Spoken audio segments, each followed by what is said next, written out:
Hey guys, I'm Katie Knight and welcome to a special 4-part series of Can You Put Me on Guest List, live from Soho House, Barcelona, in partnership with Techno and Chill.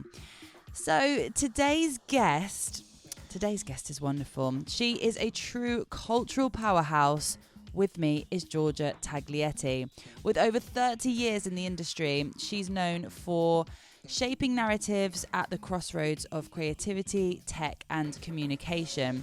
You've probably seen her on global panels or pushing the scene forward behind the scenes. She's done so much for our industry, and as the founder of the International Consulting Network for Arts and Culture, Georgia helps creatives and companies navigate change through smart strategy and deep cultural insight. This episode is powered by TrackStack, the platform that helps you manage demos, promos, and even sell your expertise. It's easy to use, and with the code CUPMOG, that is the first letter of every word of Can You Put Me on Guest List, you can get 10% off for life. Right, let's get into it. Please welcome the incredible Georgia Taglietti here on Can You Put Me on Guest List. We actually hadn't even really met in person until today. It happens a lot though. As you know, video calls are the new calls. So. Yeah, exactly. But, you know, I've come across your work and seen you speak on so many different panels, and we also have a lot of mutual friends. So it's really lovely to have you with us here today. And I always just kind of start off with people's beginnings.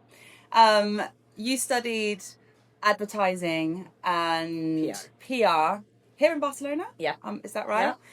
Yeah. When you were studying that, what did you think your career path was going to be?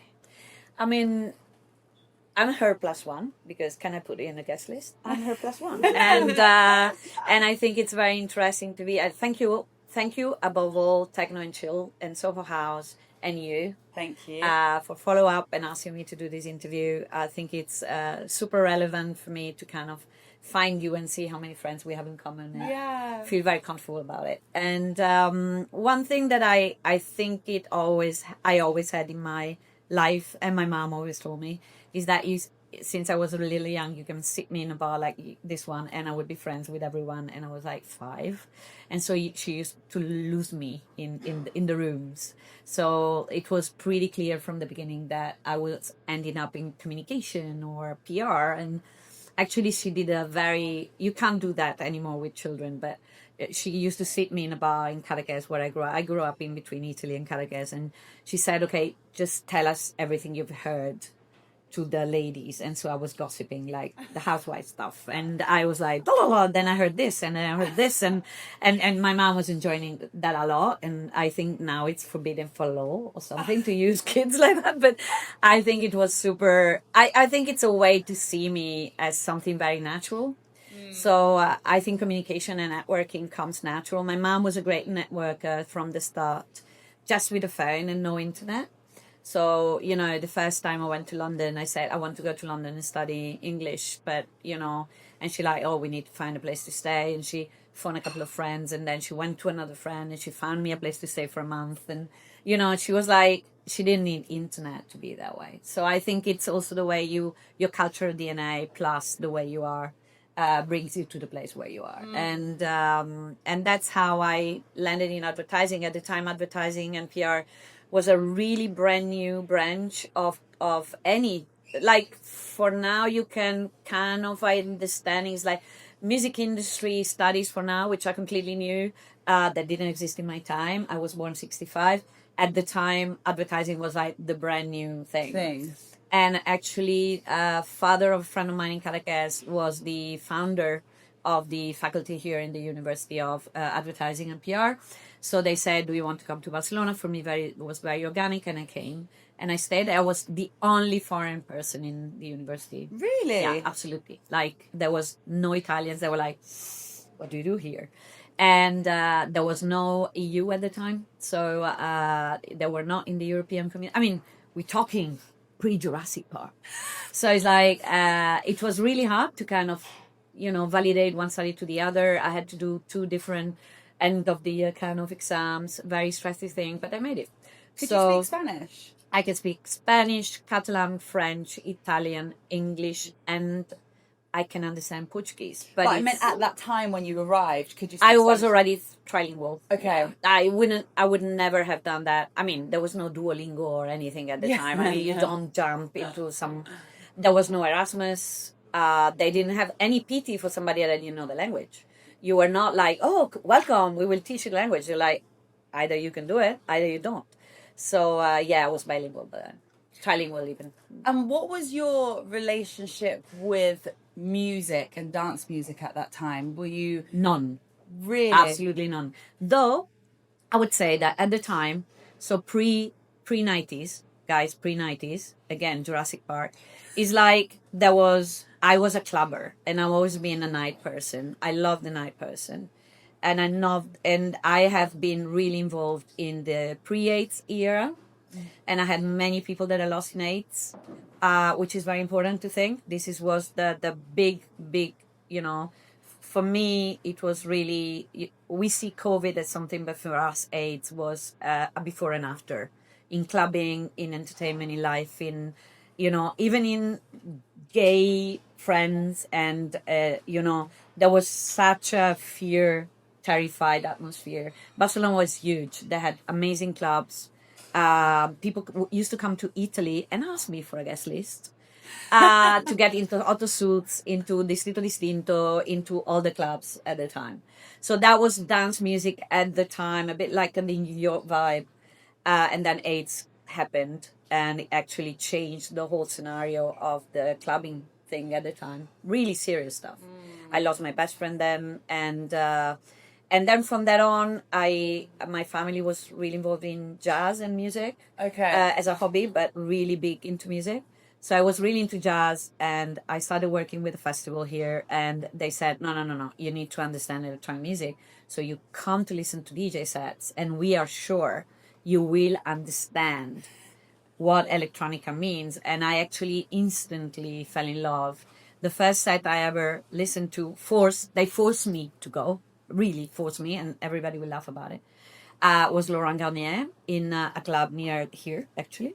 And I was completely mesmerized. And since then, we're friends. I work with him now, and we love each other. But that was the first set I ever heard of DJs. And I was like, okay, this is my thing. This is my life.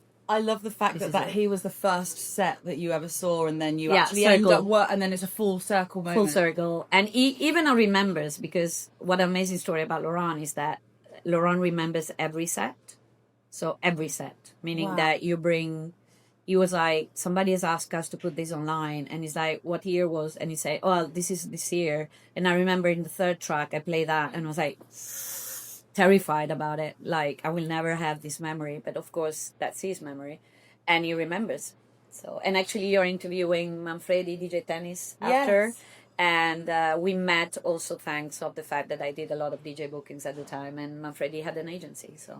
So with Laurent now, is it management that you're Yeah, with? if you call it so. Okay. Yeah, it's like, we're friends. Yeah.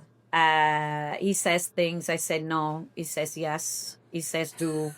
He says, I've done this. But of course, anybody in management knows that there is a part of love. There is a part of legal, which I love, actually, is the thing that I mostly love, and he doesn't like. So it's good because it doesn't interfere. Yeah. He's like, oh, go. And you're like, fantastic.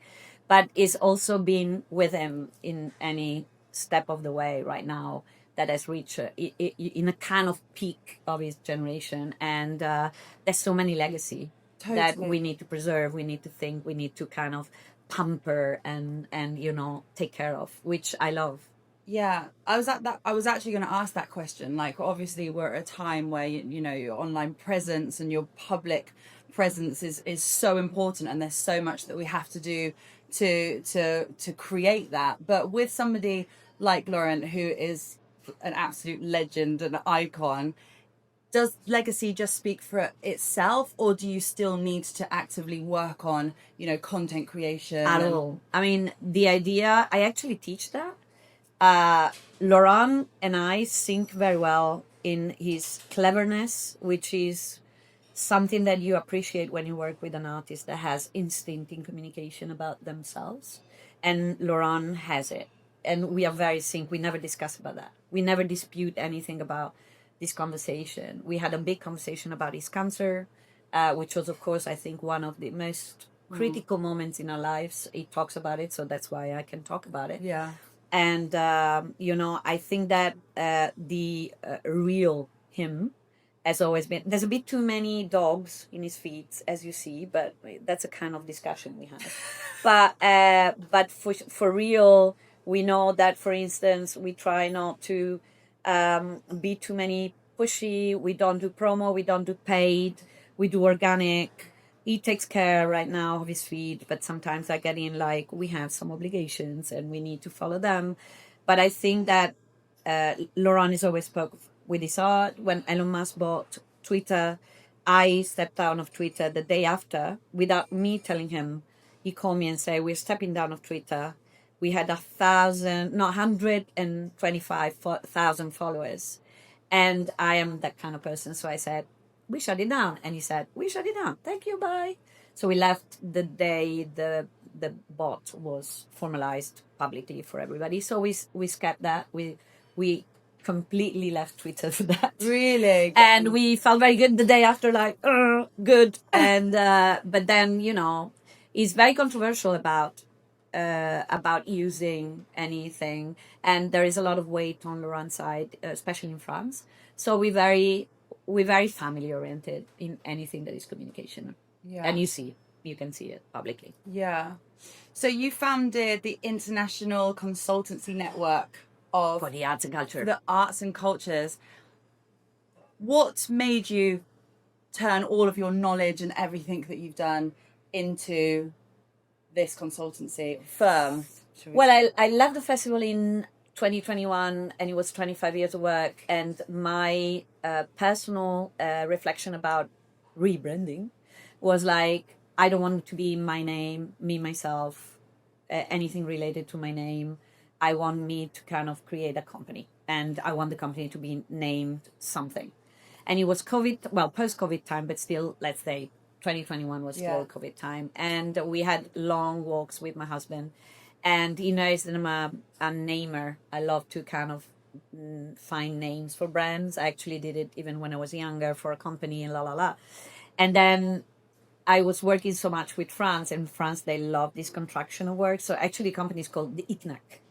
And when you live and work in France, you know that they love the NSF, the DLS, the CNC, the CNM, the ITNAK. And I was loving this kind of tricky thing about the ITNAK. Actually, French understand it perfectly. They was like, oh, the ITNAK.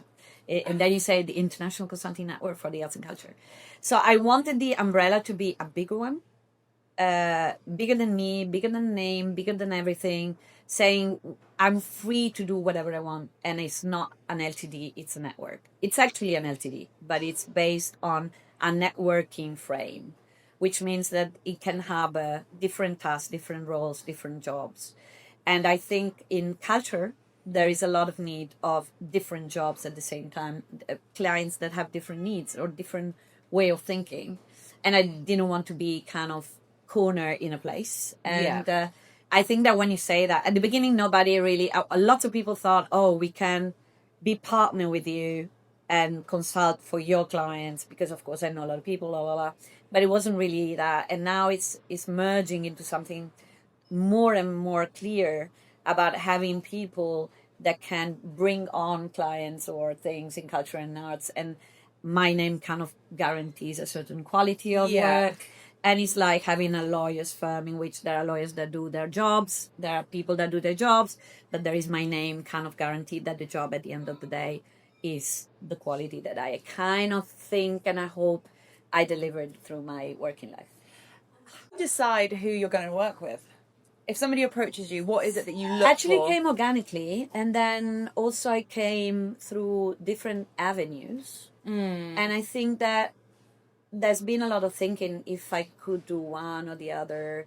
You know, you don't jump in. Well, Laurent was instant. To tell you the truth. So Laurent was really, actually before I left, Laurent was like, I'm leaving. There was a manager and a person that was actually a friend of us that was really not pursuing this thing, and he said, do you want to jump in? took a long while, because when you're friend and almost sister and brother with somebody, you're like, is this guy and his wife is my best friend? So it's like, is this changing our relationship? And actually it didn't. And we all know, and I think we work very well together, very, very well together. And but the rest is coming organically, and actually it's strange, no? Until now, everything comes my way in a regular, organic way. I have several ways to see, but one thing I knew is that I never worked in sponsorship. I never worked with commercial brands. And I say since the start, I am not here to make a lot of money. I'm here to kind of make sense of what I can offer. So normally I don't work with commercial brands. That's the thing. And then I try to work with friends. Okay, that's really interesting. Cause hopefully. Yeah. Or soon to be friends, or whatever it is. There's a lot of people that like obviously try and, you know, separate their friendships and their relationships with work. So it's nice. It's refreshing to hear that you want to actually work with your friends. I guess that comes from a place of you just really wanting to help your friends reach their very best. Well, you know, I think that I'm free to help. Yeah. And I don't have a tag of any kind. And I love to embrace causes and messages if I can be of help. And I think that if I can be of help, I want to be of help. You know, my mom and I discuss a lot, what's your next step? And I want to be into the legal thing. I never did the legal thing, but I still kind of very attracted to the fact of being conscious about our rights, conscious about the legal, and also out there, make all the emerging artists and artists conscious about the importance on what's the legal side of it, what's your coverage, what's your right, what's your identity, and how to protect it. And that's why the law exists, you know, and so important right now more than ever, you know, like we're discussing about AI and everything we're doing with FM. So I didn't when I asked you that question, what you prefer, like your favorite thing, I didn't think you would say door. Door, but it's such a true. I've got a few questions for you out of what you've just said, but it's so true, and it's something I think that a lot of people don't really think about. Like, the person at the door is the first person that you're going to see before going into events. So it's such an important role to have, and I think it is quite undervalued. And actually, it's a word that can be applied not only for the PR guest list on an iPad, but it's the door to what you represent. And that's why so many people remember me so clearly of whatever job I did before, because I was the door to that event. I was the door to that place. And I'm still the door with the people I work with. I like to be a door to what I do. And actually with the startups I work with also, it's like, okay, I can be a door for you for certain things, you know. And if I'm in an event, I like to be connecting people, which is the door thing anyway. Once the door is shut, what you do is pursuing that everybody's getting into their vibe, their place, their atmosphere. And I think this job, which I also train my interns or my intern or my person, is like, no, don't take it for granted. You need to be there. You need to be aware of who you're talking to, because you know, the connection between people is what makes the culture industry so relevant. Totally. You know, it's the connection is one of the most interesting thing that actually creates not only evolve the arts, but it also creates a business. Totally. So it's like, never forget that anybody here can actually be a potential partner, friend, help you somewhere, and never underestimate interns. They might become super powerful. Always pay them if you can, and they always become powerful. And I have many students of mine that come back saying, "Oh, you were a teacher of mine." I was like, "Thanks God, I treat you well," because then you get the door and you get the events and you get everywhere you want. It's so true. Like the unpaid intern. Never try to pay them. Happens so much and cover them for anything they do if they're good interns, of course. Okay, everybody is based on quality. But it's, of course, it's important. New generation, I champion you. I have a good question, which obviously, because my podcast is called Can You Put Me on Guest List, and we're talking about doors, how has the world of guest lists evolved? What was like? Did people ask for guest list as much as they do nowadays when you started? Well, I'm not in events anymore, but it's like the metaphor about that is that everybody thinks entitled for a guest list in a way. And I think that the music industry has worked hard to be horizontal in many ways, and culture is free. We produce culture. So the moment culture is paid is because there is a structure and you have to pay the structure, and the whole thing is going on like a classic industry, and that's good. We need to be blunt and clear about that. But I think that one things that it's been overhyped is because of the fashion industry. Okay. So when other industries kind of take the culture industry and say to them, this is mine, then the codes are different. And you're like, okay, it's not the same, the fashion industry and the cultural industry. It's two, not only the fashion industry, but also like the art industry, which I love also, which seems very elitistic because there is a narrative out there that is elitistic. But actually, galleries are for free. And I don't know if you know, but you can enter any art gallery when you want in the city, unannounced, and they are open. And you can get in and have the most amazing experience in the world. Mm-hmm. And nobody ever talked about that side of art, which is so accessible in any corner, any street in the world. You can get in a gallery and nobody will ask you, who your guest? Did you pay for the entrance? And you're actually seeing amazing things and amazing work. So, I'm a cultural consumer in the sense that knows that there is a door for everything, but at the same time we have access to many cultural events without any filter or any guest list needed.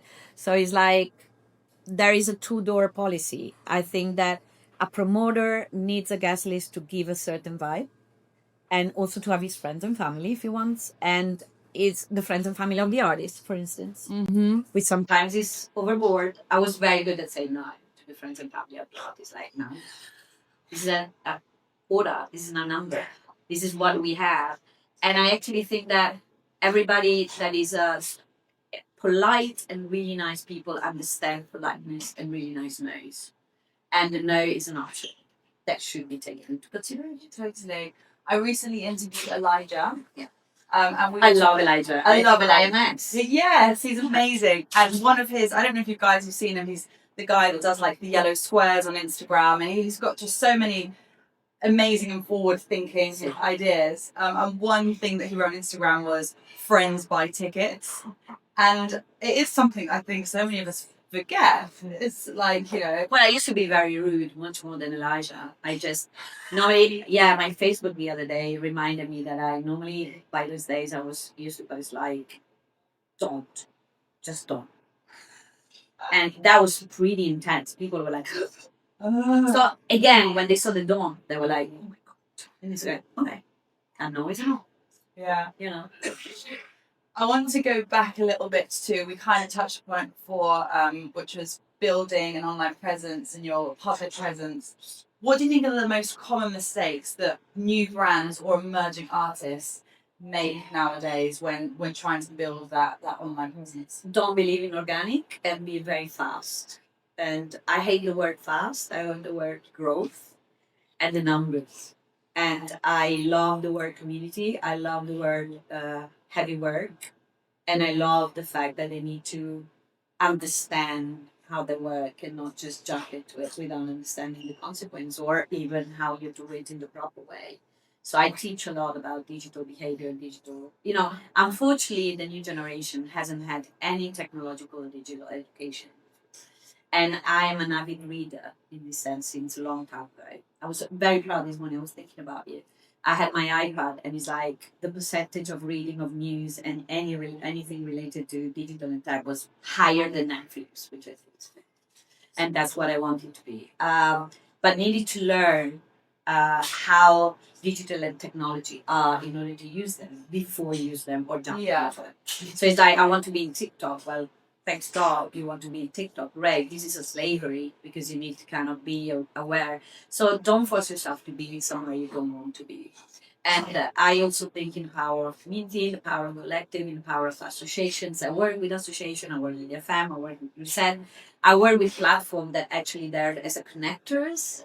And I think that people go straight into me, myself, and I instead of thinking me, the collective, and the people and the platforms around me. So there are so many opportunities to kind of extend your voice, extend your connection without going loud on socials. Do you think you can overdo it? Like just create and post way too much? I don't think now people are overdoing. I mean, they learn so much about that, and I think there's a strenuous, constant. But I think there's a role for everyone. I always say to somebody, if you don't like it, just find a cousin or somebody that really likes it and really gets it, and create your in-house team. And it's people that want to work in electronic music with no or music per se. They're always there. They're like, oh, I want to work in music. Yeah, well, music is a tough job. Do you want to try? Come on. Come and try with me. Yeah. Come. You're my nephew. You're my, most of the people I know here, actually 3 of the main artists here in Barcelona, not mentioning Rosalia, okay, but the rest. Well, and actually Rosalia is also a very good example. They work with family. Yeah. All of them. It's like, I'm sorry, but this is real. Amaya's manager, which is a very, very important artist here in Spain, is a friend of mine, is her brother. Mm-hmm. Bad Guile management, a friend of mine, but they started with her like from the beginning, so it's like family. And there is Rosalia's family, it's sister, mother, plus of course all the statement, but they're very close to the family business. So it's like why we don't learn even from the mainstream. I mean, the mainstream is based on family or friends or close friends or whatever. And since now, we're now it's like 10 years that we have masters and schools aside of Berkeley, of course, but now there are schools that is 10 years that exist on management or legal and masters and everything. But before, that's how everything started. It's like somebody, start hugging them, saying, "Can you do that for me?" And then they start working with you. So it's like the in-house team. First of all, avoids loneliness, which is very, very common in the music industry. And the second thing is also enhance trust, which is a very important thing when you're developing a career, just to study from the ground with somebody you trust. I guess that's kind of in a way with your firm, like everyone that you work with, Is it? That's you outsource it to all friends, people that you trust. Well, that's why we call it a network, because for me it's closer to call somebody that I know, that I've known because of known and whatever, because I'm old enough to know more people. And you're like, okay, these people can bring in something and we can bring something, and the structure is very, in a way, is very circular and defines how big or small we can be. So I'm not worried about being big, and I'm not worried about being small. I'm already being small. So it's like, this is the starting of something that can sum up and sometimes detract just because it doesn't go well. Not always. It's so true though, because I think about like sometimes in fact there's something that I have to post and I'm not sure about. The first person that I'll always go to is my mum, and I'll be like, "What do you think of this?" Because I just know that I'm just gonna get like a true and good answer, and she's gonna be like, "Yeah, do it or don't do it." Yeah, well, the people that know you better are the real critics. Yeah. That's anything. And you just take it for granted, but it's very important. And I think communities right now, for instance, Barcelona, there's a lot of collectives that are working very, very, very fine in order to. The Jogger Collective are my favorite always to mention, because they literally championing something that hasn't been championed before in this city, and they are amazing. And I want you to all to follow them, and you can see what they do. They do their own parties. They've been in the Venice Biennale with the Catalan Export Agency. They have been championing. They have been championing not only black culture in Barcelona, which has always been not enough champion, but also electronic music culture as a collectivity and not as an individual, which I think is something that I really appreciate from them. What time is it? Sorry. I did this.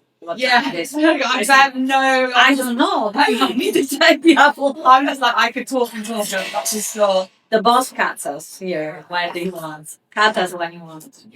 You can cut us when you want. You might quiet. I'm also going to keep this open. Does anyone have any questions? Oh, we open to the floor. Well, we have 10 minutes, so I'm going to give of course. questions. Well, Garage question, but okay, after Garage. Yeah. Please. Yes, you. Yeah. Yes. You sort of like saying no as like an option. What's like no? Oh, that's okay. That's politeness is for me. It's very important anyway. I mean, I think that politeness is also very much misunderstood. There's a certain kind of politeness. You know what's polite for me? The empathic no. It's like I want. I've dealt with many big management and big artists and big people, big in the sense of wow, imposing. And I find my way a lot of time. I felt very comfortable with that because you should know where you stand. In my case, I was the promoter, so I stand like in the power. It's like we are paying you. This is our house, so this is the rules, and this is not your house. So especially when you're an event where there are multiple needs, one need can be bigger than the other. It goes potentially proportionally, if you say so, but you also go on humanly. And so I think that I'm very, very empathic. So I try to see how the no should play in that case. But we spoke with her. I had very harsh no's that I learned a lot, especially from the English industry. And it has been really my school. I'll say no in a very determined way. The way only them can say no to things. But then every country is a no. In Italy, no doesn't exist. So you say no 20,000 times. Manfredi will probably tell you. And it's like, but it's how the culture is about the no's and the yes. And there are people that are always trying to sneak outside the no, and you're like, it's a no. Thank you. So empathy for me is the essential rule for somebody that has some kind of how would I say need to be constantly in public presence. If you're not empathic, people won't react to you. You need to embrace the other in a good and in a very strict way, you know. And that's how you're. And in which position of power you are. Power in a good way, not power in the opposing way, but power in a good way. Rush. I really like that. Power is it's a very interesting question. Power is the well, first of all, I feel now very powerful. So I'm very happy to feel powerful because I feel that I have the decisions of my own life and my own economy, which is interesting. And to take your own decisions and knowing that you will assume the bad decisions or the good decision and be ready for it. I think this is power. And the other thing is to be aware, and actually I'm very aware of the power I have over other people and not misuse that. So actually use it in a positive way. So if you're influential and you deny your influence, it's a bad thing. It's like I know I have been or I am influential in a certain segment of a population and I feel the responsibility of it. So I think that that's the power I feel that I have for people or alumni that come to me and say, "Oh, I still remember your class and stuff." And then I ask them, "Was it good? Do you want something else? We want to." In order for this power to be perceived as flexible as adaptable to what it needs to be. This is how I feel about power. Any other question? Yeah, it was quite interesting how you talked about culture and modern culture being quite free. Being able to just walk into a gallery. And galleries really work incredibly hard. It's a very intense It is. business. So do you think that and in our world, obviously, you value things that we pay for. So Yes. when there is an argument for galleries to charge people to come and see exhibitions. I mean, the other side of it, I think it's to find a way, and this is a conversation that is ongoing for now, from forever, which is because I also work with I work with the Association for Electronic Music, but I also work with Reset, which is a network of independent cultural promoters all over Europe and beyond, like European community and Europe as the continent. So there's Georgia and there's other countries. and we can see the difficulties they have to kind of. The ultimate independent promoter wants to load the fees the maximum and la la la, but it's sustainability is the most important. So you are saying how to maintain the sustainability in between, as we say in FM, culture and commerce. And I love. Shout out to Finlay Johnson, by the way, which is also part of FM. He always likes to use these culture and commerce words, which is true. So what's the balance between culture and commerce? And that's a very interesting balance in the sense of, that's why we were talking about brands, okay?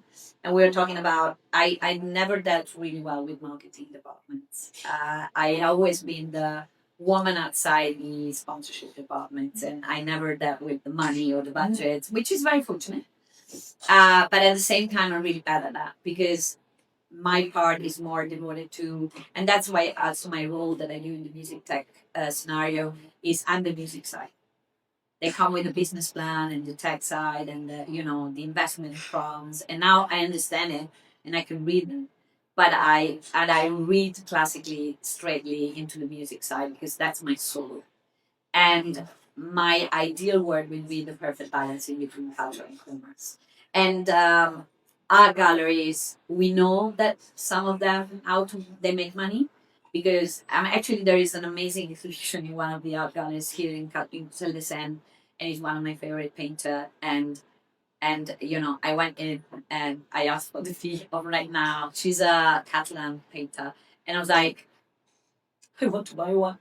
And I said, I can't buy one, but just the pleasure of being there and just enjoying the painting is it's like buying it. It's like I have it, and that's why I go to museums and that's why I share this kind of love.